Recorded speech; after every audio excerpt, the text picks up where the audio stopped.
I know that you, before you undertook this training as a monk, that you had a real love of music and, you know, passion for playing as well, and that you chose to give all that up to follow this training. Sold my record collection. So you full of early 80s 7-inches, indie 7-inches.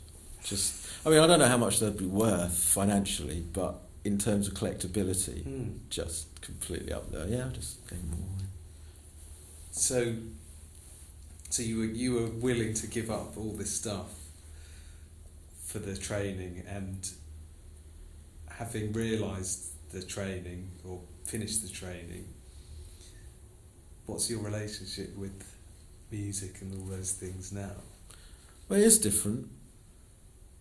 You retain. You don't, in that sense, you don't change your interests particularly. I mean, coming out of the monastery, having access to music again, it's a different relationship, but there's still an enjoyment of it and a love for it. You don't lose your humanness, you just lose passionate resistance and clinging. So there's no clinging to anything. That's the biggest difference. There's no sense in which music or any other interest is going to ultimately make me happy. Yeah. So you sort of partake, you enjoy, and then when it ends, as inevitably everything ends, you do, oh, that was nice. You just go on to the next experience. So you live. Yeah, so you're not concerned at all if you don't have access to I don't know, those sorts of things. Doesn't bother. If they're there, and if you have the financial wherewithal to enjoy these things, go on a summer holiday or something, then great. If not, great. You are happy just sat quietly in a chair. So if it all really did go pear-shaped, the enlightened being would say, oh, I'll just sit here. You know, so there's no cloying, there's no clinging. If someone practices concentration meditation, and there's a big difference between concentration meditation and enlightenment, they're not the same thing at all, then your need for any, you need even less. You're so content just to absorb the mind, which is blissful and peaceful and lovely.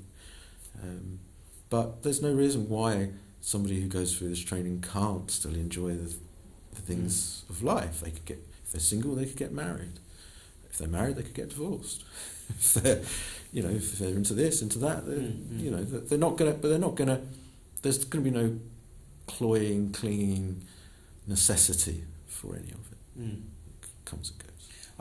I like the fact that, with renunciation, and in fact, it seems to me with the whole of the way the Buddha's teaching set up, with the fact that you can become a monk for a year or 2 years and then disrobe and become a monk again if you want to, that it seems like it's an experiment. So I can give up this thing for a while and see what the benefits are. It doesn't mean that I'm giving it up forever.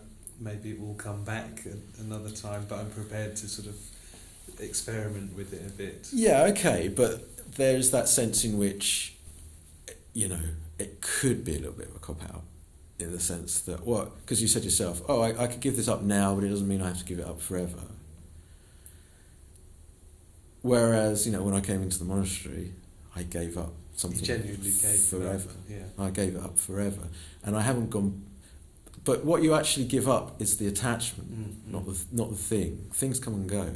It's the attachment to those things, the psychological, emotional necessity for those things as part of what it means to be me, to be self.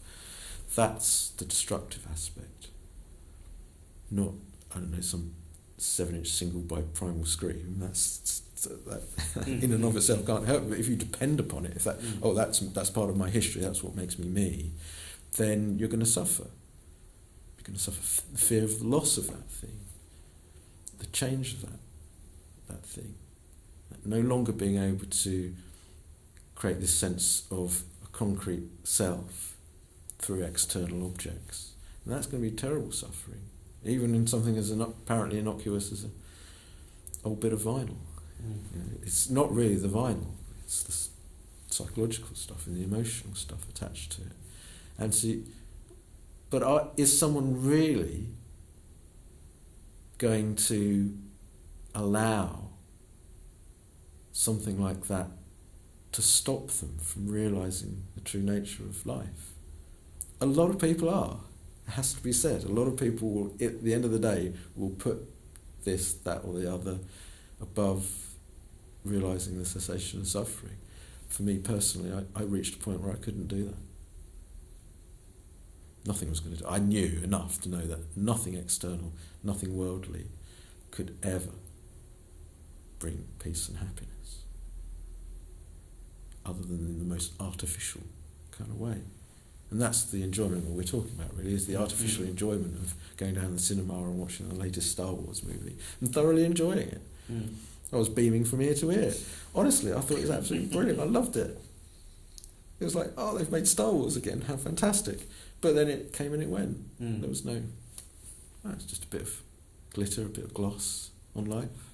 That's right. Yeah. And it just sort of seems giving up that when you did renounce all that, it's left you free in a, you know, it was, I suppose what I'm trying to say is it was worth the renunciation. Yes. To end yes, up but you have to really renounce, that's the thing. You can't sort of play this game of, well, I'll renounce, but secretly I'll renounce. Yeah. You have to be willing to just, you have to be willing to let go of everything, and then everything comes back to you. But you no longer care whether it's there or it's not there. Yeah, and I see what you mean in the sense of the giving up has to be as if you're going to die sort of thing. It has to have that sort of, you know, full... Well, you know, in a sense it is, I mean, enlightenment, I don't want to put anyone off, but in that sense it's a total giving up. Because the realisation is that there was nothing there in the first place. It is, life is, you know, the world, life is life, but the world is an awful lot more illusory than people sort of really see or perceive or believe. And that's the liberating aspect. It's seeing the emptiness in form. That it's just the most wonderful conjurer's trick. Any object doesn't actually have any separate enduring existence. You can't separate things out. And therefore there's this wonderful moment of realising that there was never, ever anything to get worked up about, to be worried about.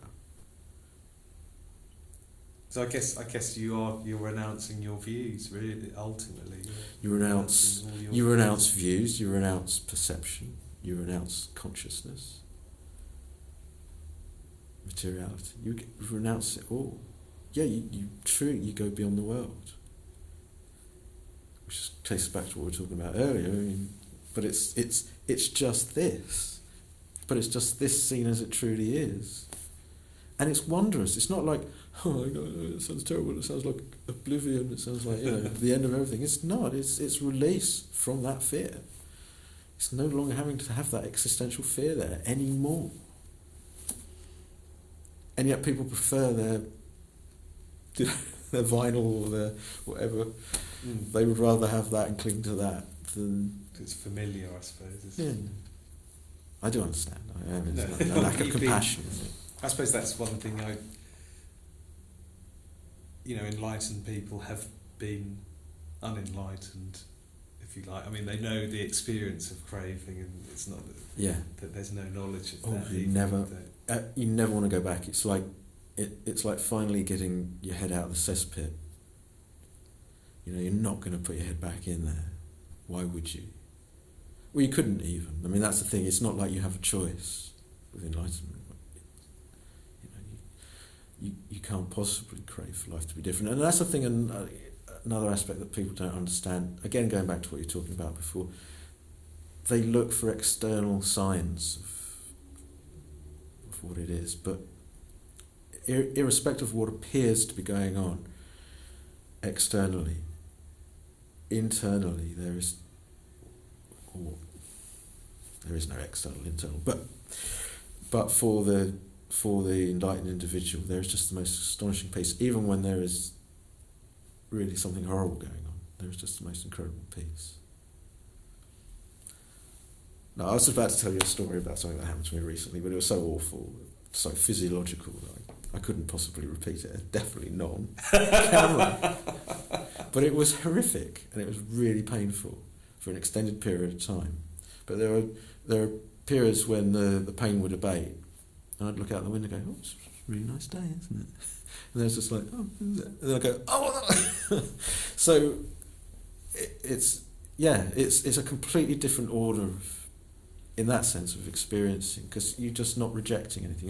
You're not claiming anything, and you're not rejecting anything. So yeah.